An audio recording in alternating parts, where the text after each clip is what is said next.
ಸಹೋದರ ಸಹೋದರಿಯರೇ, ದಿಲ್ಹಿಜ್ಜ ತಿಂಗಳಿದು. ವಿಶ್ವಾಸಿಗಳ ಬದುಕಿನಲ್ಲಿ ಈ ತಿಂಗಳ ಪ್ರಥಮ 10 ದಿನಗಳು, 1ರಿಂದ 10ನೆಯ ತನಕ ಇರುವ ದಿನಗಳು ಬಹಳ ಪವಿತ್ರವಾದ, ಅತ್ಯಂತ ಶ್ರೇಷ್ಠವಾದಂತಹ ದಿನಗಳು. ಅಲ್ಲಾಹು ಸುಬ್ಹಾನಹು ವ ತಆಲ ಸತ್ಕರ್ಮಗಳಿಗೆ ಧಾರಾಳ ಪ್ರತಿಫಲವನ್ನು ಕೊಡುವ, ಅಲ್ಲಾಹು ಸತ್ಕರ್ಮಗಳನ್ನು ಅತಿ ಹೆಚ್ಚು ಇಷ್ಟಪಡುವ ದಿನಗಳಾಗಿವೆ ದುಲ್ಹಿಜ್ಜ 1ರಿಂದ 10 ತನಕದ ದಿನಗಳು. ಶಆಯಿರುಲ್ಲಾ, ಅಲ್ಲಾಹನ ಶಿಆರುಗಳಿರುವ, ಅಲ್ಲಾಹನ ಚಿಹ್ನೆಗಳಿರುವ ದಿನಗಳು. ವಲಯಾಲಿನ್ ಅಶ್ರ್, ಪವಿತ್ರ ಕುರ್ಆನ್ನಲ್ಲಿ ಅಲ್ಲಾಹು ಸುಬ್ಹಾನಹು ವ ತಆಲ ಆಣೆ ಹಾಕಿರುವಂತಹ ದಿನಗಳು. ದಶ ರಾತ್ರಿಗಳಾಣೆ ಎಂಬುದು ದಿಲ್ಹಿಜ್ಜ 1ರಿಂದ 10 ತನಕದ 10 ದಿನಗಳಾಗಿವೆ ಎಂದು ಮುಫಸ್ಸಿರುಗಳು ವಿವರಿಸ್ತಾರೆ. ಆದ್ದರಿಂದ ಸಹೋದರ ಸಹೋದರಿಯರೇ, ಈ ದಿನಗಳನ್ನು, ದಿಲ್ಹಿಜ್ಜ 1ರಿಂದ 10 ತನಕ ಇರುವ ಈ ಶ್ರೇಷ್ಠವಾದ ದಿನಗಳನ್ನು ನಾವು ಬಹಳ ಜಾಗರೂಕತೆಯಿಂದ, ಬಹಳ ಎಚ್ಚರಿಕೆಯಿಂದ ಸದುಪಯೋಗ ಪಡಿಸಿಕೊಳ್ಬೇಕು. ಮುಹಮ್ಮದ್ ಮುಸ್ತಫಾ ಸಲ್ಲಲ್ಲಾಹು ಅಲೈಹಿ ವಸಲ್ಲಂ ಹೇಳಿದರು, ಮಾ ಮಿನ್ ಅಯ್ಯಾಮಿನ್ ಅಲ್ ಅಮಲು ಸ್ವಾಲಿಹು ಫೀಹಾ ಅಹಬ್ಬ ಇಲಲ್ಲಾಹಿ ಮಿನ್ ಹಾದಿಹಿಲ್ ಅಯ್ಯಾಮ್.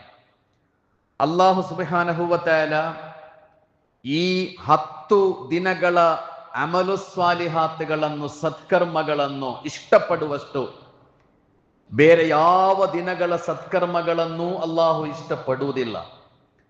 ಅಂದರೆ ಅಲ್ಲಾಹು ಸುಬ್ಹಾನಹು ವ ತಆಲ ಈ 10 ದಿನಗಳ ಸತ್ಕರ್ಮಗಳನ್ನು ಅತಿ ಹೆಚ್ಚು ಇಷ್ಟಪಡುತ್ತಾನೆ ಎಂದು ಅಲ್ಲಾಹನ ಪ್ರವಾದಿ ಸಲ್ಲಲ್ಲಾಹು ಅಲೈಹಿ ವಸಲ್ಲಂ ಕಲಿಸಿಕೊಟ್ಟರು.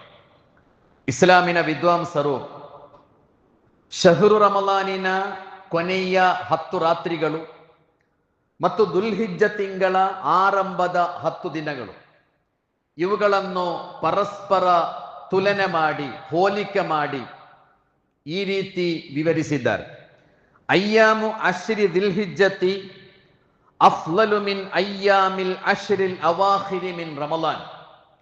ದುಲ್ಹಿಜ್ಜ ತಿಂಗಳ 10 ದಿನಗಳು ಅದು ರಮಲಾನ್ ತಿಂಗಳ ಕೊನೆಯ 10 ದಿನಗಳಿಗಿಂತ ಶ್ರೇಷ್ಠವಾದಂತಹ ದಿನಗಳಾಗಿವೆ. ಮತ್ತು ಲಯಾಲಿಲ್ ಅಶ್ರಿಲ್ ಅವಾಖಿರಿ ಮಿನ್ ರಮಲಾನ ಅಫ್ಲಲು ಮಿನ್ ಲಯಾಲಿ ಅಶ್ರಿ ದಿಲ್ಹಿಜ್ಜ. ರಮಲಾನ್ ತಿಂಗಳ ಕೊನೆಯ 10 ರಾತ್ರಿಗಳು ಅದು ದಿಲ್ಹಿಜ್ಜ ತಿಂಗಳ ಪ್ರಥಮ 10 ರಾತ್ರಿಗಳಿಗಿಂತ ಶ್ರೇಷ್ಠವಾದದ್ದು. ಅಂದರೆ ದಿನಗಳ ಪೈಕಿ, ಡೇಸ್ಗಳ ಪೈಕಿ ಅತ್ಯಂತ ಶ್ರೇಷ್ಠವಾದ ದಿನಗಳು ದಿಲ್ಹಿಜ್ಜ ತಿಂಗಳ 1ರಿಂದ 10 ತನಕ ಇರುವಂತಹ ದಿನಗಳಾಗಿವೆ. ರಾತ್ರಿಗಳ ಪೈಕಿ ಅತ್ಯಂತ ಶ್ರೇಷ್ಠವಾದ ರಾತ್ರಿಗಳು ರಮಲಾನ್ ತಿಂಗಳ ಕೊನೆಯ 10 ರಾತ್ರಿಗಳಾಗಿವೆ ಎಂದು ಹದೀಸ್ಗಳನ್ನು ಕ್ರೋಢೀಕರಿಸಿ ಇಸ್ಲಾಮಿನ ವಿದ್ವಾಂಸರು ನಮಗೆ ಕಲಿಸಿಕೊಟ್ಟಿದ್ದಾರೆ. ಇಮಾಮ್ ಇಬ್ನು ಹಜರ್ ಅಲ್ ಅಸ್ಕಲಾನಿ ರಹ್ಮಹುಲ್ಲಾ ಸಹೀಹುಲ್ ಬುಖಾರಿಗೆ ವ್ಯಾಖ್ಯಾನವನ್ನು ಬರೆದ ವಿದ್ವಾಂಸ. ಅವರು ದಿಲ್ಹಿಜ್ಜ ತಿಂಗಳ 10 ದಿನಗಳಿಗೆ ಯಾಕೆ ಮಹತ್ವ ಇದೆ ಅಂತ ಹೇಳ್ತಾರೆ. ಯಾಕೆ ಈ ದಿನಗಳಿಗೆ ಶ್ರೇಷ್ಠತೆ ಇದೆ, ಯಾಕೆ ಈ ದಿನಗಳಿಗೆ ಅಷ್ಟು ಮಹತ್ವ ಇದೆ.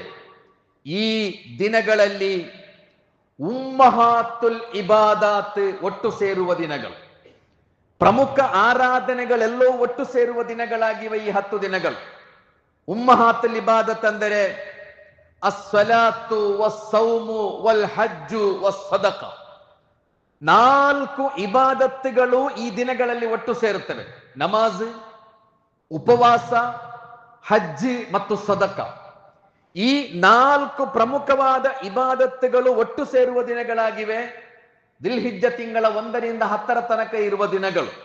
ನಮಾಜ್ ಇದೆ ಈ ದಿನಗಳಲ್ಲಿ, ಅದೇ ರೀತಿ ಈ ದಿನಗಳಲ್ಲಿ ಉಪವಾಸ ಇದೆ. ದಿಲ್ಹಿಜ್ಜ 1ರಿಂದ 9 ತನಕ ಉಪವಾಸ ಆಚರಿಸುವುದು ಬಹಳ ಪುಣ್ಯದಾಯಕವಾದಂತಹ ಕರ್ಮ. ಅದೇ ರೀತಿ ದುಲ್ಹಿಜ್ಜ 9 ಅರಫಾ ದಿನದ ಉಪವಾಸ ಬಹಳ ಶ್ರೇಷ್ಠವಾದ, ಅತ್ಯಂತ ಪ್ರಬಲವಾದ ಒಂದು ಇಬಾದತ್. ಆದ್ದರಿಂದ ಈ ದಿನಗಳಲ್ಲಿ ಸೌಮಿದೆ, ಉಪವಾಸ ಇದೆ, ಮತ್ತು ಈ ದಿನಗಳಲ್ಲಿ ಹಜ್ಜಿದೆ. ಹಜ್ಜಿನ ಪ್ರಮುಖವಾದ ಕರ್ಮಗಳು ಈ ತಿಂಗಳ 8, 9, 10 ದಿನಗಳನ್ನು ನಡೆಯುತ್ತದೆ. ಮತ್ತು ಈ ತಿಂಗಳಲ್ಲಿ ಸದಕ ಇದೆ, ಉಲಹಿಯತ್ ಈ ತಿಂಗಳಲ್ಲಿ ಇರುವುದು. ಹಾಗೆ ಪ್ರಾಣಿಗಳನ್ನು ಬಲಿ ನೀಡಿ ಆ ಪ್ರಾಣಿಗಳ ಮಾಂಸವನ್ನು ಬಡವರಿಗೆ ಸದಕ ಮಾಡುವ ಸದಕ ಕೂಡ ಈ ದಿನಗಳಲ್ಲಿ ಇದೆ. ಆದ್ದರಿಂದ ಉಮ್ಮಹಾತುಲ್ ಇಬಾದತ್ತುಗಳು, ಪ್ರಮುಖವಾದ 4 ಇಬಾದತ್ತುಗಳು ಒಟ್ಟು ಸೇರುವ ಬೇರೆ ಯಾವ ದಿನಗಳೂ ಇಲ್ಲ ವರ್ಷದಲ್ಲಿ. ಆದ್ದರಿಂದ ದುಲ್ಹಿಜ್ಜ ತಿಂಗಳ 1 ರಿಂದ 10 ತನಕ ಇರುವ ದಿನಗಳು ಅತ್ಯಂತ ಶ್ರೇಷ್ಠವಾದ ದಿನಗಳಾಗಿವೆ ಎಂದು ವಿದ್ವಾಂಸರು ನಮಗೆ ಕಲಿಸಿಕೊಡುತ್ತಾರೆ. ಮುಹಮ್ಮದ್ ಮುಸ್ತಫಾ ಸಲ್ಲಲ್ಲಾಹು ಅಲೈಹಿ ವಸಲ್ಲಂ ಹೇಳಿದರು, ಫಅಕ್ಸಿರು ಫೀಹಿನ್ನ ಮಿನ ತಸ್ಬೀಹಿ ವತ್ತಮ್ಹೀದಿ ವತ್ತಹ್ಲೀಲಿ ವತ್ತಕ್ಬೀರ್. ಈ ದಿನಗಳನ್ನು ನೀವು ಸದುಪಯೋಗ ಮಾಡಿಕೊಳ್ಬೇಕು. ಈ ದಿನಗಳನ್ನು ಬಹಳ ಗೌರವದೊಂದಿಗೆ ನೀವು ಪರಿಗಣಿಸಬೇಕು. ಈ ದಿನಗಳನ್ನು ಯಾವ ಕಾರಣಕ್ಕೂ ನೀವು ವ್ಯರ್ಥಗೊಳಿಸಬಾರದು. ಈ ದಿನಗಳಲ್ಲಿ ನೀವು ಧಾರಾಳ ತಸ್ಬೀಹ್ ಹೇಳಬೇಕು, ಧಾರಾಳ ತಮ್ಹೀದ್, ತಹ್ಲೀಲ್, ತಕ್ಬೀರ್ಗಳ ಮೂಲಕ ಈ ದಿನಗಳನ್ನು ನೀವು ಸಮೃದ್ಧಗೊಳಿಸಬೇಕು.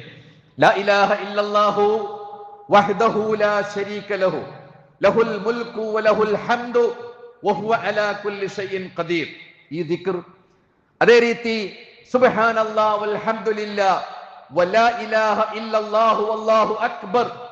ಈ ದಿಕ್ರ್. ಇದೆಲ್ಲ ನೀವು ಹೆಚ್ಚು ಹೆಚ್ಚು ಹೇಳಬೇಕಾದಂತಹ ಸಂದರ್ಭವಾಗಿದೆ ದುಲ್ಹಿಜ್ಜ ತಿಂಗಳ 1 ರಿಂದ 10 ತನಕ ಇರುವ ದಿನಗಳು. ಸಹೋದರ ಸಹೋದರಿಯರೇ, ಈ ತಿಂಗಳಲ್ಲಿ ಬಹಳ ಅತ್ಯಂತ ಶ್ರೇಷ್ಠವಾದ ದಿನ ಯೌಮು ಅರಫಾ. ಮುಹಮ್ಮದ್ ಮುಸ್ತಫಾ ಸಲ್ಲಲ್ಲಾಹು ಅಲೈಹಿ ವಸಲ್ಲಂ ಹೇಳಿದರು, ಮಾ ಮಿನ್ ಯೌಮಿನ್ ಅಕ್ಸರು ಮಿನ್ ಅನ್ ಯಅತಿಕಲ್ಲಾಹು ಫೀಹಿ ಅಬ್ದನ್ ಮಿನನ್ ನಾರಿ ಮಿನ್ ಯೌಮಿ ಅರಫಾ. ಅಲ್ಲಾಹು ಸುಬ್ಹಾನಹು ವ ತಆಲಾ ಅರಫಾ ದಿನದಂದು ತನ್ನ ದಾಸರನ್ನು ನರಕದಿಂದ ವಿಮೋಚನೆಗೊಳಿಸುವಷ್ಟು ಬೇರೆ ಯಾವ ದಿನಗಳಲ್ಲೂ ನರಕದಿಂದ ಅಲ್ಲಾಹು ಜನರನ್ನು ವಿಮೋಚನೆಗೊಳಿಸುವುದಿಲ್ಲ. ಅಂದ್ರೆ ಅಲ್ಲಾಹು ತನ್ನ ದಾಸರನ್ನು, ಅತಿ ಹೆಚ್ಚು ದಾಸರನ್ನು ನರಕದಿಂದ ವಿಮೋಚನೆಗೊಳಿಸುವ ದಿನವಾಗಿದೆ ಯೌಮು ಅರಫಾ. ಇತ್ಕುಂ ಮಿನನ್ನಾರ್, ಅತಿ ಹೆಚ್ಚು ನರಕ ವಿಮೋಚನೆ ನಡೆಯುವಂತಹ ದಿನ. ಅಲ್ಲಾಹನೊಂದಿಗೆ ನೀವು ಅತಿ ಹೆಚ್ಚು ಪ್ರಾರ್ಥಿಸಬೇಕಾದ ದಿನ. ಅಫ್ಲಲು ದುಆಇ ದುಆഉ ಯೌಮ ಅರಫಾ. ಅಲ್ಲಾಹನ ಪ್ರವಾದಿ ಹೇಳಿದರು, ಅದು ಅರಫಾದಲ್ಲಿ ನಿಲ್ಲುವವರಿಗೆ ಮಾತ್ರ ಅಲ್ಲ. ಅಫ್ಲಲು ದುಆಇ ದುಆಉ ಯೌಮಿ ಅರಫಾ. ದುವಾಗಳ ಪೈಕಿ ಅತ್ಯಂತ ಶ್ರೇಷ್ಠವಾದ ದುವಾ ಅದು ಅರಫಾ ದಿನದ ಪ್ರಾರ್ಥನೆಯಾಗಿದೆ ಎಂದು ಮುಹಮ್ಮದ್ ಮುಸ್ತಫಾ ಸಲ್ಲಲ್ಲಾಹು ಅಲೈಹಿ ವಸಲ್ಲಂ ಕಲಿಸಿಕೊಡ್ತಾರೆ. ಅಲ್ ಹಜ್ಜು ಅರಫಾ. ಹಜ್ಜೆಂದರೆ ಅರಫಾ. ಹಜ್ಜಿನ ಎಲ್ಲ ಕರ್ಮಗಳಿಗೂ ಪ್ರಾಯಶ್ಚಿತ ಇದೆ. ಯಾವುದಾದ್ರೂ ಒಂದು ಕರ್ಮ ಬಿಟ್ಟು ಹೋದರೆ ಅದಕ್ಕೆ ಪ್ರಾಯಶ್ಚಿತ್ತದ ಮೂಲಕ ನೀವದನ್ನು ಸರಿಪಡಿಸಿಕೊಳ್ಬಹುದು. ಆದರೆ ಪ್ರಾಯಶ್ಚಿತ ಇಲ್ಲದ ಒಂದೇ ಒಂದು ಕರ್ಮ ಇರುವುದು ಹಜ್ಜಿನಲ್ಲಿ, ಅರಫಾ. ಅರಫಾದಲ್ಲಿ ದಿಲ್ಹಿಜ್ಜ 9ರ ಲುಹುರ್ನ ನಂತರ ಮಗ್ರಿಬದ ತನಕ ಇರುವ ಯಾವುದೋ ಒಂದು ಸಮಯದಲ್ಲಿ ಸ್ವಲ್ಪ ಸಮಯವಾದರೂ ಅರಫಾದಲ್ಲಿ ನೀವು ತಂಗಲೇಬೇಕು. ಅರಫಾದಲ್ಲಿ ನೀವು ಇಲ್ಲದಿದ್ದರೆ ನಿಮಗೆ ಹಜ್ ಇಲ್ಲ. ಅರಫಕ್ಕೆ ಬದಲಿ ಎಂಬುದಿಲ್ಲ. ನೀವು ಅರಫಾದಲ್ಲಿ ನಿಲ್ಲಿಕ್ಕೆ ನಿಮಗೆ ಸಾಧ್ಯ ಆಗಲಿಲ್ಲ ಎಂದಾದರೆ ಮತ್ತೆ ಮುಂದಿನ ವರ್ಷ ಬೇರೆ ಹಜ್ ಮಾಡಬೇಕಷ್ಟೇ, ಬೇರೆ ಯಾವ ದಾರಿಯೂ ಇಲ್ಲ. ಹಜ್ಜಿನ ಬೇರೆ ಎಲ್ಲ ಕರ್ಮಗಳಿಗೂ ಪ್ರಾಯಶ್ಚಿತ್ತ ಇದೆ. ಅದರಿಂದಲೇ ಒಂದೋ ನೋಡಿ, ಹಜ್ಜಿಗೆ ಹೋದವರು ಬಹಳ ಸೀರಿಯಸ್ ಆಗಿ ಆಸ್ಪತ್ರೆಗೆ ದಾಖಲಿಸಲ್ಪಟ್ಟು ಐಸಿಯುನಲ್ಲಿದ್ದರೂ ಕೂಡ ಮೊಬೈಲ್ ವೆಂಟಿಲೇಟರ್ ನಲ್ಲಿ ಆ ರೋಗಿಯನ್ನು ತಂದು ಸ್ವಲ್ಪ ಸಮಯದವರೆಗೆ ಅರಫಾದಲ್ಲಿ ತಂಗಿಸುವ ವ್ಯವಸ್ಥೆಯನ್ನು ಅಲ್ಲಿನ ಸರ್ಕಾರ ಮಾಡುತ್ತದೆ. ಯಾಕೆಂದರೆ ಅರಫಾದಲ್ಲಿ ನಿಲ್ಲದಿದ್ದರೆ ನಿಮಗೆ ಹಜ್ ಸಿಗುವುದಿಲ್ಲ. ಅದಕ್ಕೆ ಯಾವ ಪ್ರಾಯಶ್ಚಿತವೂ ಇಲ್ಲ, ಬದಲಿ ಎಂಬುದಿಲ್ಲ. ಅದಕ್ಕೆ ಅಲ್ ಹಜ್ಜು ಅರಫಾ. ಹಜ್ಜಿನ ಅತ್ಯಂತ ಪ್ರಮುಖವಾದ ಭಾಗವಾಗಿದೆ ಅರಫಾ. ಪಿಶಾಚಿ ಅತಿ ಹೆಚ್ಚು ನಿರಾಶನಾಗುವ ದಿನ. ಅಲ್ಲಾಹು ತನ್ನ ದಾಸರಿಗೆ ಅತಿ ಹೆಚ್ಚು ನಿಕಟನಾಗುವ ದಿನ, ಅಲ್ಲಾಹು ತನ್ನ ದಾಸರ ಪಾಪಗಳನ್ನು ಕ್ಷಮಿಸುವ ದಿನ, ಅಲ್ಲಾಹು ತನ್ನ ದಾಸರ ಪ್ರಾರ್ಥನೆಗಳನ್ನು ಸ್ವೀಕರಿಸುವ ದಿನ. ಆದ್ದರಿಂದ ಪಿಶಾಚಿ ಅತಿ ಹೆಚ್ಚು ನಿರಾಶನಾಗುವ ದಿನ. ಸಹೋದರ ಸಹೋದರಿಯರು, ಈ ದಿನದ ಉಪವಾಸ ಬಹಳ ಪ್ರಬಲವಾದ ಸುನ್ನತ್ತಾಗಿದೆ. ಹಜ್ ಮಾಡುವವರಿಗೆ ಆ ದಿನದ ಉಪವಾಸ ಸುನ್ನತ್ತಿಲ್ಲ. ಆದರೆ ಹಜ್ ಮಾಡದವರಿಗೆ, ಹಜ್ಜಿನಲ್ಲಿ ಇಲ್ಲದವರಿಗೆ ಆ ದಿನದ ಉಪವಾಸ ಅತ್ಯಂತ ಪ್ರಬಲವಾದ ಸುನ್ನತ್ತಾಗಿದೆ. ಮುಹಮ್ಮದ್ ಮುಸ್ತಫಾ ಸಲ್ಲಲ್ಲಾಹು ಅಲೈಹಿ ವಸಲ್ಲಂ ಹೇಳಿದರು, ನಿಮ್ಮ ಗತಿಸಿ ಹೋದ 1 ವರ್ಷದ ಪಾಪಗಳು ಮತ್ತು ಮುಂದಿನ 1 ವರ್ಷದ ಪಾಪಗಳು ಕ್ಷಮಿಸಲ್ಪಡುತ್ತವೆ ಅರಫಾದ ಉಪವಾಸದ ಕಾರಣಕ್ಕೆ. ಮಹಾಪಾಪಗಳಲ್ಲ, ಮಹಾಪಾಪಗಳು ಕ್ಷಮಿಸಲ್ಪಡುವುದಿಲ್ಲ. ನಾವೆಲ್ಲ ಮಹಾಪಾಪಗಳಲ್ಲ, ಎಷ್ಟೆಷ್ಟು ಸಣ್ಣ ಪುಟ್ಟ ಪಾಪಗಳನ್ನು ಮಾಡುತ್ತಲೇ ಇರ್ತೇವೆ. ಬದುಕಿನಲ್ಲಿ ಧಾರಾಳ ಕುಂದುಕೊರತೆಗಳು, ನಮ್ಮ ವರ್ತನೆಗಳಲ್ಲಿ, ನಮ್ಮ ಮಾತುಗಳಲ್ಲಿ, ನಮ್ಮ ವ್ಯವಹಾರಗಳಲ್ಲಿ, ನಮ್ಮ ಕರ್ಮಗಳಲ್ಲಿ, ನಮ್ಮ ನೋಟಗಳಲ್ಲಿ, ನಮ್ಮ ನಿಲುವುಗಳಲ್ಲಿ, ಎಲ್ಲಾ ಕಡೆ ಧಾರಾಳ ಸಣ್ಣ ಪಾಪಗಳು, ಧಾರಾಳ ಕುಂದುಕೊರತೆಗಳು, ನಾವೆಲ್ಲ ಮಾಡುತ್ತಲೇ ಇರುತ್ತೇವೆ. ಆ ಸಣ್ಣ ಪಾಪಗಳ ನಾಳೆ ಬಹಳ ದೊಡ್ಡ ರಾಶಿಯಾಗಿ ನಿಮಗೆ ಬಹಳ ಕಠಿಣ ಆಗಬಹುದು ಪರಲೋಕ. ಆ ಸಣ್ಣ ಪಾಪಗಳೆಲ್ಲವೂ ಕ್ಷಮಿಸಲ್ಪಡಬಹುದು 2 ಸುನ್ನತ ಉಪವಾಸಗಳ ಕಾರಣಕ್ಕೆ. ಒಂದು ಅರಫಾ ದಿನದ ಉಪವಾಸ, ಇನ್ನೊಂದು ಮುಹರ್ರಂ 10ರ ಉಪವಾಸ. ಆದ್ದರಿಂದ ಸಹೋದರ ಸಹೋದರಿಯರೇ, ಅರಫಾ ದಿನದ ಉಪವಾಸ ಯಾವ ಕಾರಣಕ್ಕೂ ನಮಗೆ ಮಿಸ್ ಆಗಬಾರದು. ಆ ಉಪವಾಸವನ್ನು ಅತ್ಯಂತ ಗೌರವಯುತವಾಗಿ ನಾವು ಕಾಣಬೇಕು. ಇನ್ನು ಚರ್ಚೆ ಇದೆ, ಅದು ಯಾವಾಗ ಆಚರಿಸಬೇಕು. ಅದು ನಮ್ಮ ಸಹೋದರರು ಅರಫಾದಲ್ಲಿ ನಿಲ್ಲುವ ಆ ದಿನ ಆಚರಿಸಬೇಕಾ, ಅಲ್ಲ ದುಲ್ ಹಿಜ್ಜ 9ರಂದು ಆಚರಿಸಬೇಕಾ? ಇದೆಲ್ಲ ಚರ್ಚೆ ಮಾಡಬೇಕಾದ ವಿಷಯಗಳಲ್ಲಿ. ಈ ವರ್ಷವು ನೋಡಿ, ಈಗ ಅರಫಾ 26ನೇ ತಾರೀಕಿಗೆ ಮಂಗಳವಾರ, ಆದರೆ ನಮಗೆ ಅರಫಾ 27ನೇ ತಾರೀಕು ಬುಧವಾರ. ಯಾವ ದಿನದನ್ನು ಉಪವಾಸ ಆಚರಿಸಬೇಕು ಎಂಬ ದೊಡ್ಡ ಚರ್ಚೆಗಳೆಲ್ಲ ಸಮಾಜದಲ್ಲಿ ನಡೀತಾ ಇರ್ತದೆ. ಚರ್ಚೆಗಳು ನಡೆಸಬೇಕಾದ, ವಾದ ವಿವಾದಗಳಿಗೆ ಹೋಗಬೇಕಾದ ಯಾವ ಅಗತ್ಯವಿಲ್ಲ. ಯಾಕೆಂದ್ರೆ 1ರಿಂದ 9ರ ತನಕ ಉಪವಾಸ ಸುನ್ನತ್ತು, ಮತ್ತೆ ಸಮಸ್ಯೆ ಇಲ್ಲಲ್ಲ. 1ರಿಂದ 9ರ ತನಕ ನಿಮಗೆ ಉಪವಾಸ ಸುನ್ನತ್ತಿದೆ. ಅಥವಾ ನಿಮಗೆ ಸಂಶಯ ಇದ್ದರೆ 8 ಮತ್ತು 9 2 ದಿನವೂ ನೀವು ಉಪವಾಸ ಆಚರಿಸಬಹುದು. ನಿರ್ದಿಷ್ಟವಾದ ದಿನ ಯಾವುದೆಂದರೆ ದಿಲ್ ಹಿಜ್ಜ 9 ಯಾವ ದಿನವೂ ಆವ ದಿನ ನೀವು ಉಪವಾಸ ಆಚರಿಸಿ. ಯಾಕಂದ್ರೆ ನಾವು ನಮ್ಮ ಇಬಾದತ್ತುಗಳನ್ನು ನಿರ್ಧರಿಸುವುದು ಕಾಲಗಣನೆಯ ಮೂಲಕ. ಸೌದಿ ಅರೇಬಿಯಾದಲ್ಲಿ ಯಾವ ದಿನ ಉಪವಾಸ ಇದೆ, ಈದ್ ಇದೆ ಅಂತ ಅಲ್ಲಲ್ಲ ನಾವು ಆಚರಿಸುವುದು. ನಾವು ನಮ್ಮ ಪರಿಸರದಲ್ಲಿ ಚಂದ್ರ ದರ್ಶನ ಯಾವಾಗ ನಡೆಯುತ್ತದೆಯೋ ಅದಕ್ಕೆ ಅನುಗುಣವಾಗಿ ನಮ್ಮ ರಮಲಾನ್ ತಿಂಗಳು, ನಮ್ಮ ಈದ್ ಇದೆಲ್ಲ ನಿರ್ಧರಿಸಲ್ಪಡುತ್ತದೆ. ಆದ್ದರಿಂದ ಕಾಲಗಣನೆಗೆ ತಕ್ಕಂತೆ ಯಾವ ದಿವಸ ದುಲ್ ಹಿಜ್ಜ 9 ಆ ದಿನದಂದು ಅರಫಾ ಉಪವಾಸ ಆಚರಿಸುವುದು ಬಹಳ ಸೂಕ್ತ ಅಲ್ಲ. ಇನ್ನು ನಮ್ಮ ಸಹೋದರರೆಲ್ಲ ಅರಫಾದಲ್ಲಿ ನಿಲ್ಲುವ ದಿನವೇ ಆಚರಿಸಬೇಕು ಅಂತ ನೀವು ಬಯಸುವುದಾದರೆ ಖಂಡಿತ ಮಾಡಬಹುದು. ಅಲ್ಲ, ನಾವು 2 ದಿನ ಉಪವಾಸ ಆಚರಿಸ್ತೇವೆ ಅಂತ ನಿರ್ಧರಿಸುವುದಾದರೆ ಅದು ಬಹಳ ಒಳ್ಳೆಯದು. ಆದ್ದರಿಂದ ಚರ್ಚೆಗಳಿಗೆ, ವಾದ ವಿವಾದಗಳಿಗೆ ಆಸ್ಪದ ಇಲ್ಲದೆ ಪವಿತ್ರವಾದ ಈ ಉಪವಾಸವನ್ನು ಸಹೋದರ ಸಹೋದರಿಯರೇ ನಾವು ಸದುಪಯೋಗ ಮಾಡಿಕೊಳ್ಬೇಕು. ಇನ್ನು 2ನೆಯ ವಿಷಯ, ಈ ತಿಂಗಳಲ್ಲಿ ಹಾಜಿಗಳು ಅಲ್ಲದವರು, ಅಂದ್ರೆ ಯಾರು ಮಕ್ಕಾದಲ್ಲಿದ್ದಾರೋ ಅವರ ಹೊರತಾಗಿ ಬೇರೆ ಎಲ್ಲ ವಿಶ್ವಾಸಿಗಳು ಮಾಡಬಹುದಾದ ಅತ್ಯಂತ ಶ್ರೇಷ್ಠವಾದ ಕರ್ಮ ಉಲುಹಿಯತ್ ಆಗಿದೆ.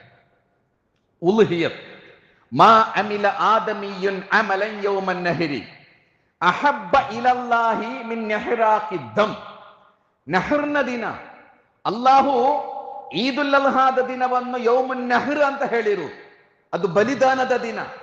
ಬಲಿದಾನದ ದಿನದಂದು ಅಲ್ಲಾಹು ಅತಿ ಹೆಚ್ಚು ಇಷ್ಟಪಡುವ ಕರ್ಮ ಅದು ಉಲುಹಿಯತ್ತಾಗಿದೆ ಎಂದು ಮುಹಮ್ಮದ್ ಮುಸ್ತಫಾ ಸಲ್ಲಲ್ಲಾಹು ಅಲೈಹಿ ವಸಲ್ಲಂ ಕಲಿಸಿಕೊಟ್ಟರು. ಅದಕ್ಕಿಂತ ಶ್ರೇಷ್ಠವಾದ ಒಂದು ಕರ್ಮ ಇಲ್ಲ ಆ ದಿನದಂದು.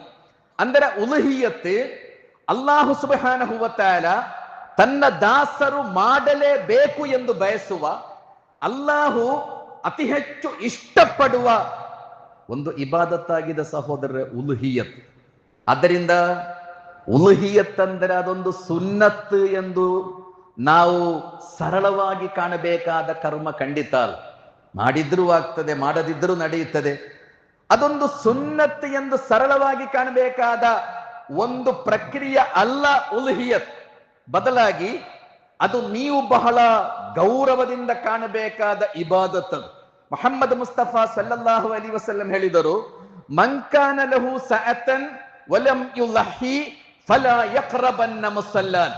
ಒಬ್ಬನಿಗೆ ಸಾಮರ್ಥ್ಯ ಇದೆ, ಉಲುಹಿಯತ್ ಮಾಡುವ ಸಾಮರ್ಥ್ಯ ಇದೆ, ಅದು ಇದ್ದು ಅವನು ಉಲುಹಿಯತ್ ಮಾಡದಿದ್ದರೆ ಫಲಾ ಯಕ್ರಬನ್ನ ಮುಸಲ್ಲಾನ, ಅವ ನಮ್ಮ ಮುಸಲ್ಲಾಕ್ಕೆ ಅವನು ಸಮೀಪಿಸಬಾರದು. ದಿನದಂದು ಅವ ಈದಿನ ಮುಸಲ್ಲಾಕ್ಕೆ ಸಮೀಪಿಸಬಾರದು ಅಂತ ಅಲ್ಲಾಹನ ಪ್ರವಾದಿ ಕೊಟ್ಟ ಬಹಳ ಕಠಿಣವಾದ ಎಚ್ಚರಿಕೆ. ಅವ ಈದ್ ನಮಾಜ್ ಮಾಡಬಾರ್ದು ಎಂದಲ್ಲ, ಈದ್ ನಮಾಜಿಗೆ ಸಮೀಪಿಸಲೇಬಾರದು ಅಂತ ಬಹಳ ಕಠಿಣವಾದ ಎಚ್ಚರಿಕೆ. ಆದ್ದರಿಂದ ಸಹೋದರ ಸಹೋದರಿಯರೇ, ಉಲುಹಿಯತ್ ಎಂಬುದು ಒಂದು ಸರಳವಾದ ಒಂದು ಬಲಿದಾನ ಅಲ್ಲ. ಬದಲಾಗಿ ಅಲ್ಲಾಹು ಸುಬ್ಹಾನಹು ವ ತಆಲಾ ಅತಿ ಹೆಚ್ಚು ಇಷ್ಟಪಡುವ, ಅಲ್ಲಾಹು ಸುಬ್ಹಾನಹು ವ ತಆಲಾ ತನ್ನ ದಾಸರು ಮಾಡಲೇಬೇಕು ಎಂದು ಬಯಸುವ ಇಬಾದತ್ತಾಗಿದೆ ಸಹೋದರರೇ ಉಲುಹಿಯತ್. ಆಡು, ಒಂದು ಪೂರ್ಣ ಪ್ರಾಣಿಯನ್ನು ನೀವು ಬಲಿದಾನ ಕೊಡಬೇಕು. ಆಡಿನಲ್ಲಿ ಶೇರ್ ಪಾಲುದಾರಿಕೆ ಮಾಡಲಿಕ್ಕೆ ಸಾಧ್ಯ ಇಲ್ಲ. ಇನ್ನು ಒಂಟೆ, ಕೋಣ, ಎತ್ತುಗಳನ್ನು ಬಲಿ ಕೊಡುವುದಾದರೆ ಮ್ಯಾಕ್ಸಿಮಮ್ 7 ಜನರು ಅದರಲ್ಲಿ ಪಾಲುದಾರಿಕೆ ಶೇರ್ ಮಾಡಿ ಕೊಡಬಹುದು. ಆದರೆ ಸಹೋದರ ಸಹೋದರಿಯರೇ, ಉಲುಹಿಯತ್ತಿನ ಬಗ್ಗೆ ನಮಗೆ ಪ್ರಮುಖವಾಗಿ ಗೊತ್ತಿರಬೇಕಾದ ವಿಷಯ, ಉಲುಹಿಯತ್ ಅಂದರೆ ಶೇರ್ ಅಲ್ಲ. ಬಹಳ ಸ್ಪಷ್ಟತೆ ಇರಬೇಕು ನಮಗೆ. ಉಲುಹಿಯತ್ ಅಂದರೆ, ಉಲುಹಿಯತ್ ಮಾಡುವುದಂದರೆ ಒಂದು ಶೇರ್ ಸೇರುವುದು ಖಂಡಿತ ಅಲ್ಲ. ಯಾರಿಗೆ ಒಂದು ಪ್ರಾಣಿಯನ್ನು ಬಲಿಕೊಡ್ಲಿಕ್ಕೆ ಯಾವ ರೀತಿಯಲ್ಲೂ ಸಾಮರ್ಥ್ಯ ಇಲ್ಲವೋ ಅಂತಹವರು, ಅವರು ಕೂಡ ಈ ಪವಿತ್ರವಾದ ಕರ್ಮದಿಂದ ಹೊರಗೆ ಉಳಿಬಾರದು. ಯಾರು ಕೂಡ ಈ ಪವಿತ್ರವಾದ ಕರ್ಮದಿಂದ ಹೊರಗೆ ಉಳಿಬಾರದು. ಮತ್ತು ಬಹಳ ದುರ್ಬಲರು ಕೂಡ ಇದರಲ್ಲಿ ಭಾಗಿಯಾಗಬೇಕು ಎಂಬ ಕಾರಣಕ್ಕೆ ದೀನುಲ್ ಇಸ್ಲಾಂ ಕೊಟ್ಟಿರುವ ಕೊನೆಯ ಆಪ್ಷನ್ ಒಂದು ಶೇರ್ ಸೇರಿ ಅಂತ. ಶೇರ್ ಅಲ್ಲ ಕುರ್ಬಾನಿ ಅಂದರೆ. ಕುರ್ಬಾನಿ ಅಂದ್ರೆ ಒಂದು ಪ್ರಾಣಿಯನ್ನು ನೀವು ಬಲಿ ಕೊಡುವುದು, ಮತ್ತೆ ನಿಮಗೆ ಸಾಮರ್ಥ್ಯವೇ ಇಲ್ಲ, ಒಂದು ಪ್ರಾಣಿಯನ್ನು ಬಲಿ ಕೊಡ್ಲಿಕ್ಕೆ ಸಾಮರ್ಥ್ಯವೇ ಇಲ್ಲ ನಿಮಗೆ, ಯಾವ ರೀತಿಯಲ್ಲೂ ನಿಮಗೆ ಸಾಮರ್ಥ್ಯ ಇಲ್ಲ ಎಂದಾದರೆ ನೀವು ಈ ಪವಿತ್ರವಾದ ಕರ್ಮದಿಂದ ಹೊರಗೆ ಉಳಿಬಾರದು. ನೀವು ಈ ಪವಿತ್ರವಾದ ಕರ್ಮದಲ್ಲಿ ಭಾಗಿಗಳಾಗಬೇಕು ಎಂಬ ಕಾರಣಕ್ಕೆ ಅಲ್ಲಾಹನ ದೀನ್ ಕೊಟ್ಟಿರುವ ಕೊನೆಯ ಆಪ್ಷನ್ ಶೇರ್ ಸೇರಿ ಎಂಬುದು. ಇವತ್ತು ಸಂಘಟಿತವಾದ ಕುರ್ಬಾನಿ ಸಿಸ್ಟಮ್ ನಮ್ಮಲ್ಲಿ ನಡೆಯುತ್ತಾ ಇದೆ. ಅದಕ್ಕೆ ಅದರದೇ ಆದ ಧಾರಾಳ ಒಳಿತುಗಳಿವೆ, ಅದನ್ನು ನಿರಾಕರಿಸಲಿಕ್ಕೆ ಖಂಡಿತ ಸಾಧ್ಯ ಇಲ್ಲ. ಆದರೆ ಅದರಲ್ಲಿ ಕೆಲವು ನಷ್ಟಗಳು ಇವೆ. ಸಂಘಟಿತವಾದ ಈ ಕುರ್ಬಾನಿಯ ಕಾರಣಕ್ಕಾಗಿ ಕೆಲವು ನಷ್ಟಗಳು ಇವೆ. ಅದರ ಬಗ್ಗೆ ನಾವು ಜಾಗರೂಕತೆ ಪಾಲಿಸಬೇಕು. ಅಲ್ಲದೆ ಸಂಘಟಿತವಾದ ಕುರ್ಬಾನಿಯ ವ್ಯವಸ್ಥೆಯನ್ನು ಮುಗಿಸಬೇಕು ಅಂತ ಅಲ್ಲ, ಜಾಗರೂಕತೆ ಇರಬೇಕು. ಅಂದರೆ ಬಹಳ ಶ್ರೀಮಂತರು, ಒಂದು ಇಡೀ ಪ್ರಾಣಿಯನ್ನು ಬಲಿ ಕೊಡ್ಲಿಕ್ಕೆ ಎಲ್ಲಾ ರೀತಿಯಲ್ಲಿ ಸಾಮರ್ಥ್ಯ ಇರುವವರು, ಅವರು ಕೂಡ ಈ ಸಂಘಟಿತ ಕುರ್ಬಾನಿಯಲ್ಲಿ ಒಂದು ಶೇರ್ ಕೊಟ್ಟು ಉಲುಹಿಯತ್ ಎಂದು ಪರಿಗಣಿಸುವವರಿದ್ದಾರೆ. ಖಂಡಿತ ಈ ನಿಲುವು ಸರಿಯಲ್ಲ. ಇಡೀ ಪ್ರಾಣಿಯನ್ನು ಬಲಿ ಕೊಡ್ಲಿಕ್ಕೆ ಸಾಮರ್ಥ್ಯ ಇರುವವರು ಕೂಡ ಸಂಘಟಿತವಾದ ಕುರ್ಬಾನಿಯಲ್ಲಿ ಒಂದು ಶೇರ್ ಕೊಟ್ಟು ತಮ್ಮ ಹೊಣೆಗಾರಿಕೆ ಮುಗಿಯಿತು ಎಂದು ತಿಳಿಯುವವರಿದ್ದಾರೆ. ಖಂಡಿತವಾಗಿಯೂ ಈ ನಿಲುವು ಸರಿಯಲ್ಲ. ಯಾಕೆಂದರೆ ಉಲುಹಿಯತ್ತಿನಲ್ಲಿ ಶೇರ್ ಕೊಡುವುದು ಅದು ಕೊನೆಯ ಆಪ್ಷನ್. ನಿಮಗೆ ಸಾಮರ್ಥ್ಯವೇ ಇಲ್ಲ ಎಂದಾದರೆ ನೀವು ಶೇರ್ ಒಂದು ಕೊಟ್ಟಾದರೂ ನೀವು ಅದರಲ್ಲಿ ಭಾಗಿಗಳಾಗಬೇಕು. ಅಲ್ಲದೆ ಉಲುಹಿಯತ್ ಅಂದರೆ ಶೇರ್ ಕೊಡುವುದಲ್ಲ, ಉಲುಹಿಯತ್ ಅಂದರೆ ಶೇರ್ ಸೇರುವುದಲ್ಲ. ಸಹೋದರ ಸಹೋದರಿಯರ ಸಂಘಟಿತರಾಗಿ ನಾವು ಉಲುಹಿಯತ್ತು ಕೊಡುವಾಗ ಖಂಡಿತ ಅದರಲ್ಲಿ ಧಾರಾಳ ಪುಣ್ಯ, ಧಾರಾಳ ಒಳಿತಿದೆ. ಬಡವರಿಗೆ ಮಾಂಸ ತಲುಪಿಸಲಿಕ್ಕೆ, ಸಿಸ್ಟಮ್ಯಾಟಿಕ್ ಆಗಿ ಮಾಡಲಿಕ್ಕೆ ಸಂಘಟಿತವಾದ ಕುರ್ಬಾನಿ ಬಹಳ ಒಳ್ಳೆಯ ವ್ಯವಸ್ಥೆ. ಆದರೆ ಹಾಗೆ ಸಂಘಟಿತವಾಗಿ ನಿರ್ವಹಿಸುವಾಗ ಉಲುಹಿಯತ್ತಿನ ಆ ಸರಿಯಾದ ಕ್ರಮ ದುರ್ಬಲವಾಗುತ್ತಿದೆಯೇ ಎಂಬ ಎಚ್ಚರಿಕೆ ನಮ್ಮಲ್ಲಿ ಖಂಡಿತವಾಗಿಯೂ ಇರಬೇಕು, ಖಂಡಿತವಾಗಿಯೂ ಇರಬೇಕು. ಉಲುಹಿಯತ್ತ ನಿರ್ವಹಿಸುವಲ್ಲಿ ಆ ಅದರ ನಿಜವಾದ ರೂಹ್, ಅದರ ನಿಜವಾದ ಕ್ರಮ ಅದು ತಪ್ಪಿ ಹೋಗುತ್ತಾ ಇದೆಯೋ ಎಂಬ ಎಚ್ಚರಿಕೆ, ಎಂಬ ಜಾಗರೂಕತೆ ಸಹೋದರ ಸಹೋದರಿಯರ ನಮಗೆ ಖಂಡಿತ ಇರಬೇಕು. ಆದ್ದರಿಂದ ಉಲುಹಿಯತ್ ಎಂಬುದು ಶೇರ್ ಕೊಡುವುದಲ್ಲ. ಶೇರ್ ಎಂಬುದು ಕೊನೆಯ ಒಂದು ಆಪ್ಷನ್ ಮಾತ್ರ. ಈ ಅರಿವು ನಮಗೆ ಸ್ಪಷ್ಟವಾಗಿರಬೇಕು. ಸಹೋದರರ, ಉಲುಹಿಯತ್ ಎಂದರೇನು? ಅಲ್ಲಾಹು ಸುಬ್ಹಾನಹು ವ ತಆಲಾ ಯಾಕೆ ಉಲುಹಿಯತ್ತನ್ನು ನಿಶ್ಚಯಿಸಿದ್ದಾನೆ? ಸಮಾಜದಲ್ಲಿ ಬೇರೆ ಬೇರೆ ರೀತಿಯಲ್ಲಿ ಚರ್ಚೆಗಳೆಲ್ಲ ನಡೆಯುತ್ತಾ ಇದೆ. ಉಲುಹಿಯತ್ ಅಂದರೆ ಪ್ರಾಣಿಗಳೊಂದಿಗೆ ತೋರುವ ಕ್ರೌರ್ಯ, ಅದು ಬಹಳ ದೊಡ್ಡ ಅಕ್ರಮ, ಅದು ಕೆಲವು ವಿಭಾಗದ ಧಾರ್ಮಿಕ ಭಾವನೆಗಳಿಗೆ ಹಾನಿಯುಂಟು ಮಾಡುತ್ತಾ ಇದೆ ಎಂಬ ವಾದ ಒಂದು ಕಡೆ ಇರುವಾಗ, ಇನ್ನೊಂದು ಕಡೆ ಮುಸ್ಲಿಂ ಸಮುದಾಯದಲ್ಲೇ ಕೆಲವರು ಕೀಳರಿಮೆಯಿಂದ ಅಥವಾ ಯಾರನ್ನೋ ಸಂತೋಷ ಪಡಿಸುವುದಕ್ಕಾಗಿ ಯಾಕೆ ಈ ಕಾಲದಲ್ಲೂ ಕುರ್ಬಾನಿ ಮಾಡಬೇಕು? 365 ದಿನವೂ ಜನರು ಮಾಂಸ ತಿಂತಾ ಇದ್ದಾರೆ, ಮತ್ತೆ ಒಂದು ದಿನ ಸಾವಿರಾರು ಪ್ರಾಣಿಗಳನ್ನು ಬಲಿ ಕೊಟ್ಟು ಯಾಕೆ ಜನರಿಗೆ ಮಾಂಸ ಕೊಡಬೇಕು? ಈ ದುಡ್ಡನ್ನು ಸದಕ ಮಾಡಬಹುದು ಎಂದು ತರ್ಕ ಮಾಡುವವರು ಸಮುದಾಯದ ಒಳಗೂ ಇದ್ದಾರೆ. ಅವರಿಗೆ ಉಲುಹಿಯತ್ ಏನು ಅಂತ ಗೊತ್ತಿಲ್ಲ. ಅಲ್ಲಾಹು ಸುಬ್ಹಾನಹು ವ ತಆಲಾ ಉಲುಹಿಯತ್ತನ್ನು ಯಾಕೆ ನಿಯಮ ಮಾಡಿದ್ದಾನೆ ಅಂತ ಗೊತ್ತಿಲ್ಲ. ಉಲುಹಿಯತ್ತಿನ ದುಡ್ಡಿನಲ್ಲಿ ಆ ದುಡ್ಡನ್ನು ಸದಕ ಮಾಡಬಹುದೋ ಅಂತ ಕೇಳಿದ್ರೆ ಮಾಡಬಾರದು. ಯಾಕೆಂದರೆ ಉಲುಹಿಯತ್ತಿ ಒಂದು ಇಬಾದತ್ತಾಗಿದೆ. ಇಬಾದತ್ತಿಗೆ ಬದಲಿ ಎಂಬುದಿಲ್ಲಲ್ಲ. ಲುಹುರ್ ನಮಾಜಿಗೆ ಬದಲಿ ಎಂಬುದಿಲ್ಲ, ಜುಮುಅ ನಮಾಜಿಗೆ ಬದಲಿ ಎಂಬುದಿಲ್ಲ, ಅದೇ ರೀತಿ ಉಲುಹಿಯತ್ತಿಗೆ ಬದಲಿ ಎಂಬುದಿಲ್ಲ. ಉಲುಹಿಯತ್ತಿನ ಆ ದುಡ್ಡನ್ನು ಬಡವರಿಗೆ ಕೊಡಬಹುದು ಅಂತ ಬದಲಿ ಇಲ್ಲ. ಯಾಕೆಂದರೆ ಸದಕ ಮಾಡ್ಲಿಕ್ಕೆ, ದಾನ ಧರ್ಮಗಳನ್ನು ಮಾಡ್ಲಿಕ್ಕೆ ಇಸ್ಲಾಮಿನಲ್ಲಿ ಧಾರಾಳ ಆಪ್ಷನ್ಸ್ ಇದೆ, ಧಾರಾಳ ಆಪ್ಷನ್ಸ್ಗಳಿವೆ. ಮತ್ತು ನಿಮ್ಮ ಕೈಯಲ್ಲಿ ಇರುವುದೆಲ್ಲವನ್ನೂ ದಾನ ಮಾಡಬೇಕು ಎಂದು ಪ್ರೋತ್ಸಾಹಿಸಿದ ದೀನ್ ಇಸ್ಲಾಂ. ಆದರೆ ಉಲುಹಿಯತ್ ಮಾಡುವ ಪ್ರಾಣಿಗೆ ಕೊಡುವ ದುಡ್ಡಿನಲ್ಲಿ ನೀವು ದಾನ ಮಾಡಬೇಡಿ. ಯಾಕೆಂದ್ರೆ ಇಬಾದತ್ತಿಗೆ ಇಬಾದತ್ತಿನ ಸ್ಥಾನ ಇದೆ, ಸದಕಕ್ಕೆ ಸದಕಾದ ಸ್ಥಾನ ಇದೆ. ಸಹೋದರ ಸಹೋದರಿ, ಅಲ್ಲಾಹು ಯಾಕೆ ಉಲುಹಿಯತ್ ನಿಶ್ಚಯಿಸಿದ್ದಾನೆ? ಯಾಕೆ ಅಲ್ಲಾಹು ಸುಬ್ಹಾನಹು ವ ತಆಲಾ ಉಲುಹಿಯತ್ತನ್ನು ನೇಮ ಮಾಡಿದ್ದಾನೆ? ಅನ್ನಲ್ ಮಕ್ಸೂದ ಮಿನಲ್ ಉಲುಹಿಯತಿ ಇಕಾಮತಿ ದಿಕ್ರಿಲ್ಲಾ, ವಿದ್ವಾಂಸರು ಹೇಳಿಕೊಟ್ಟದು. ಉಲುಹಿಯತ್ತಿನ ಮೂಲಕ ಅಲ್ಲಾಹು ಸುಬ್ಹಾನಹು ವ ತಆಲಾ ಬಯಸುವುದು ಅಲ್ಲಾಹನ ಸ್ಮರಣೆಯನ್ನು ಜಾಗೃತಗೊಳಿಸು. ಪೈಶಾಚಿಕವಾದ ಮೃಗೀಯ ಗುಣಗಳಿಂದ ಮನುಷ್ಯನನ್ನು ವಿಮೋಚನೆಗೊಳಿಸಿ ಮಲಾಯಿಕತ್ತುಗಳ ಪವಿತ್ರವಾದ ಗುಣಗಳಿಗೆ, ಆಧ್ಯಾತ್ಮಿಕ ಉನ್ನತಿಗೆ ಮನುಷ್ಯನನ್ನು ತಲುಪಿಸುವ ಒಂದು ಇಬಾದತ್ತಾಗಿದೆ ಉಲುಹಿಯತ್. ಉಲುಹಿಯತ್ ಅಂದರೆ ಸಮರ್ಪಣೆ.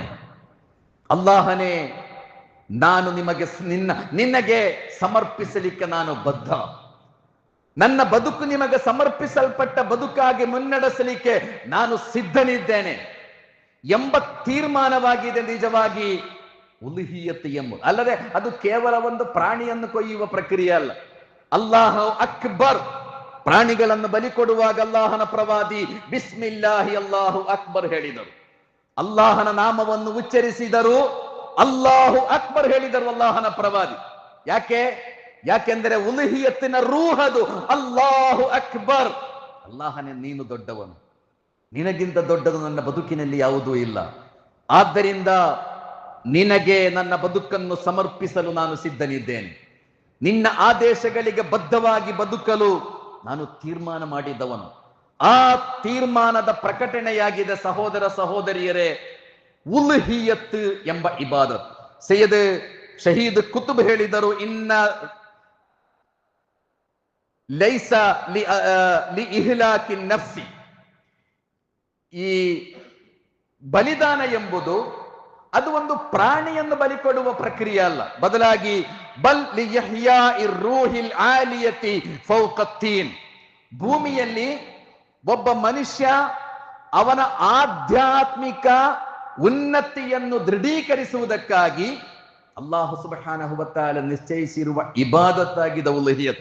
ಆದ್ದರಿಂದ ಫಲ್ ಮುಅ್ಮಿನು ಯದ್ಬಹು ಹವಾಹು ಕಬ್ಲ ಅನ್ ಯದ್ಬಹ ಶಾತಹು, ಒಬ್ಬ ವಿಶ್ವಾಸಿ ಅವ ಆಡನ್ನು ಬಲಿ ಕೊಡುವುದಕ್ಕಿಂತ ಮುಂಚೆ ಅಥವಾ ಒಂದು ಪ್ರಾಣಿಯನ್ನು ದಿಬುಹ್ ಮಾಡುವುದಕ್ಕಿಂತ ಮುಂಚೆ ಅವನು ತನ್ನ ಇಚ್ಛೆಗಳನ್ನು ಬಲಿ ಕೊಡುತ್ತಾನೆ, ಕೊಡ್ಲೇಬೇಕು. ಉಲುಹಿಯತ್ ಮಾಡುವುದೆಂದರೆ ಪ್ರಾಣಿಗಳನ್ನು ಬಲಿ ಕೊಡುವುದಕ್ಕಿಂತ ಮುಂಚೆ ನೀವು ನಿಮ್ಮ ಇಚ್ಛೆಗಳನ್ನು ಬಲಿ ಕೊಡಬೇಕು. ಇಬ್ರಾಹಿಂ ಮತ್ತು ಇಸ್ಮಾಯಿಲರ ತ್ಯಾಗದ ಸ್ಮರಣೆ ಅಂತ ನನಗೆ ಗೊತ್ತಿದೆ ಅಲ್ಲ, ಉಲಹಿಯತ್. ಆದ್ದರಿಂದ ಒಬ್ಬ ವಿಶ್ವಾಸಿ ಬಲಿ ಕೊಡುವಾಗ ಅವನು ಪ್ರಾಣಿಯನ್ನೆಲ್ಲ ಬಲಿ ಕೊಡುವುದು. ಲನ್ ಯನಾಲಲ್ಲಾಹ ಲುಹೂಮುಹಾ ವಲಾ ದಿಮಾವುಹಾ ವಲಾಕಿನ್ ಯನಾಲುಹು ತಖ್ವಾ ಮಿನ್ಕುಂ. ನೀವು ಬಲಿ ನೀಡಿದ ಪ್ರಾಣಿಯ ಚರ್ಮವೋ ಮಾಂಸವೋ ಅಲ್ಲಾಹನಿಗೆ ಖಂಡಿತ ಅಗತ್ಯ ಇಲ್ಲ. ಅಲ್ಲಾಹನಿಗೆ ಅಗತ್ಯ ಇರುವುದು ತಕ್ವ ಮಾತ್ರ. ಆ ತಕ್ವ ಇಲ್ಲ ಎಂದಾದರೆ ನೀವೆಷ್ಟು ದೊಡ್ಡ ಪ್ರಾಣಿಯನ್ನು ಬಲಿ ಕೊಟ್ಟರು ಅಲ್ಲಾಹನಿಗೆ ಅದರ ಅಗತ್ಯವೇ ಇಲ್ಲ. ಅಲ್ಲಾಹು ಅದನ್ನು ಇಷ್ಟಪಡುವುದೂ ಇಲ್ಲ, ಅಲ್ಲಾಹು ಅದನ್ನು ಸ್ವೀಕರಿಸುವುದೂ ಇಲ್ಲ. ಆದ್ದರಿಂದ ಉಲುಹಿಯತ್ತಿನಲ್ಲಿರಬೇಕಾದದ್ದು ತಕ್ವ, ಉಲುಹಿಯತ್ತಿನಲ್ಲಿರಬೇಕಾದದ್ದು ಸಮರ್ಪಣೆಯ ಮಾನಸಿಕತೆ. ತ್ಯಾಗಕ್ಕೆ ನಾನು ಸಿದ್ಧ, ಅಲ್ಲಾಹು ಅಕ್ಬರ್, ಬದುಕಿನಲ್ಲಿ ಅಲ್ಲಾಹನ ಇಚ್ಛೆಗಿಂತ ದೊಡ್ಡದು ಯಾವುದೂ ಇಲ್ಲ ಎಂಬ ಈ ನಿಲುವು ಇದಾಗಿದೆ ಸಹೋದರರ ಉಲುಹಿಯತ್. ಯಾವುದೋ ಒಂದು ಪ್ರಾಣಿಯನ್ನು ಕೊಲ್ಲುವುದಲ್ಲ. ಅಲ್ಲಾಹನ ಪ್ರವಾದಿ ಉಲುಹಿಯತ್ತಿಗೆ ನಿಬಂಧನೆಗಳನ್ನೆಲ್ಲ ಹೇಳಿದ್ದಾರೆ. ಅದು ರೋಗ ಇರುವ ಪ್ರಾಣಿಗಳನ್ನು ಬಲಿ ಕೊಡಬಾರದು, ಕಣ್ಣು ಕಾಣದ ಪ್ರಾಣಿಗಳನ್ನು ಬಲಿ ಕೊಡಬಾರದು, ಕಿವಿ ಕೇಳಿಸದ ಪ್ರಾಣಿಗಳನ್ನು ಬಲಿ ಕೊಡಬಾರದು, ಕುಂದು ಕೊರತೆಗಳಿರುವ ಪ್ರಾಣಿಗಳನ್ನು ಬಲಿ ಕೊಡಬೇಡಿ. ಉಲುಹಿಯತ್ ಅಂದ್ರೆ ಒಂದು ಪ್ರಾಣಿಯನ್ನು ಬಲಿ ಕೊಡುವುದಾದ್ರೆ ಈ ನಿಯಮ ಎಲ್ಲ ಹೇಳಬೇಕಾದ ಅಗತ್ಯ ಇಲ್ಲಲ್ಲ. ಇದು ಒಂದು ಶಿಸ್ತುಬದ್ಧವಾದ ಮತ್ತು ಅದಕ್ಕೆ ಸಮಯ ಕೂಡ ಇದೆ. ಯಾವಾಗಲಾದರೊಮ್ಮೆ ಬಲಿ ಕೊಡುವುದಕ್ಕೆ ಉಲುಹಿಯತ್ ಅಂತ ಹೇಳುವುದಿಲ್ಲ. ಉಲುಹಿಯತ್ ಈದಿನ ದಿನ ಈದ್ ನಮಾಜಿಗಿಂತ ಮುಂಚೆ ಉಲುಹಿಯತ್ ಮಾಡಿದರೆ ಆ ಉಲುಹಿಯತ್ ಸರಿ ಅಲ್ಲ ಎಂದು ಅಲ್ಲಾಹನ ಪ್ರವಾದಿ ಕಲಿಸಿಕೊಟ್ರು. ಈದ್ ನಮಾಜಿನ ನಂತರವೇ ನೀವು ಉಲುಹಿಯತ್ ಮಾಡಬೇಕು. ನಂತರ 3 ದಿನಗಳಲ್ಲಿ ಅಯ್ಯಾಮ್ ತಶ್ರೀಕಿನ 3 ದಿನಗಳಲ್ಲಿ ಮಾಡಬಹುದು. ಆದರೆ ಅತ್ಯಂತ ಶ್ರೇಷ್ಠವಾದದ್ದು ಈದುಲ್ ಅಲ್ಹಾದ ದಿನ ನಮಾಜಿನ ನಂತರ ನೀವು ಉಲುಹಿಯತ್ ಮಾಡಬೇಕು. ಮುಹಮ್ಮದ್ ಮುಸ್ತಫಾ ಸಲ್ಲಲ್ಲಾಹು ಅಲೈಹಿ ವಸಲ್ಲಂ ಈದಿನ ಆಹಾರ ಸೇವಿಸ್ತಾ ಇದ್ದದ್ದು ಉಲುಹಿಯತ್ತಿನ ಮಾಂಸದಲ್ಲಿ. ನಮಾಜಿನ ನಂತರ ಉಲುಹಿಯತ್ ಮಾಡಿ ಆ ಮಾಂಸದಿಂದ ಅಲ್ಲಾಹನ ಪ್ರವಾದಿ ಈದಿನ ಊಟ ಮಾಡುತ್ತಾ ಇದ್ದದ್ದು. ಅಂದ್ರೆ ಈದಿನ ದಿನದಂದು ನಮಾಜ್ ಮುಗಿದ ಕೂಡಲೇ ನೀವು ಮಾಡಬೇಕಾದ ಕೆಲಸ ಉಲುಹಿಯತ್. ಆ ದಿನದಂದು ಮಾಡುವುದು ಅತ್ಯಂತ ಶ್ರೇಷ್ಠವಾದದ್ದು. ಆದ್ದರಿಂದ ಸಹೋದರ ಸಹೋದರಿಯರೇ, ಉಲುಹಿಯತ್ ಎಂಬುದು ಇಸ್ಲಾಮಿನ ಶಿಯಾರದು, ಎಲ್ಲ ಪ್ರವಾದಿಗಳ ಸುನ್ನತ್ತದು. 10 ಹಲವು ಕಡೆಗಳಿಂದ ಉಲುಹಿಯತ್ ಪ್ರಶ್ನಿಸಲ್ಪಡುತ್ತಿರುವ, ಉಲುಹಿಯತ್ತನ್ನು ನಿಷೇಧಿಸಬೇಕು ಎಂಬ ಚರ್ಚೆಗಳು ನಡೆಯುವ ಈ ಸಂದರ್ಭದಲ್ಲಿ ನಾವೆಲ್ಲ ದುರ್ಬಲರಾಗದೆ, ಕೀಳರಿಮೆ ಇಲ್ಲದೆ, ಯಾರ್ಯಾರನ್ನೋ ಸಂತೋಷ ಪಡಿಸಬೇಕು ಎಂಬ ಆ ದುರ್ಬಲ ಮಾನಸಿಕತೆಯಿಂದ ಹೊರಗೆ ಬಂದು ಇದು ಒಂದು ಇಬಾದತ್ತಾಗಿದೆ, ಇದು ಅಲ್ಲಾಹು ಇಷ್ಟಪಡುವ ಇಬಾದತ್, ಇದು ಪ್ರವಾದಿಗಳ ಚರ್ಯೆ, ಇದು ಅಲ್ಲಾಹನಿಗೆ ನಾನು ನನ್ನ ಬದುಕನ್ನು ಸಮರ್ಪಿಸಲು ಸಿದ್ಧ ಎಂಬ ನನ್ನ ಪ್ರತಿಜ್ಞೆ, ಅದು ನನ್ನ ಬದ್ಧತೆ, ಅದು ನನ್ನ ಕಮಿಟ್ಮೆಂಟ್, ಅದು ಎಂಬ ನಿಯತ್ತಿನೊಂದಿಗೆ, ಎಂಬ ಮಾನಸಿಕತೆಯೊಂದಿಗೆ ಸಹೋದರ ಸಹೋದರಿಯರೇ ನಾವೆಲ್ಲ ಉಲುಹಿಯತ್ ಎಂಬ ಪುಣ್ಯಕರ್ಮದಲ್ಲಿ ಭಾಗಿಗಳಾಗಬೇಕು.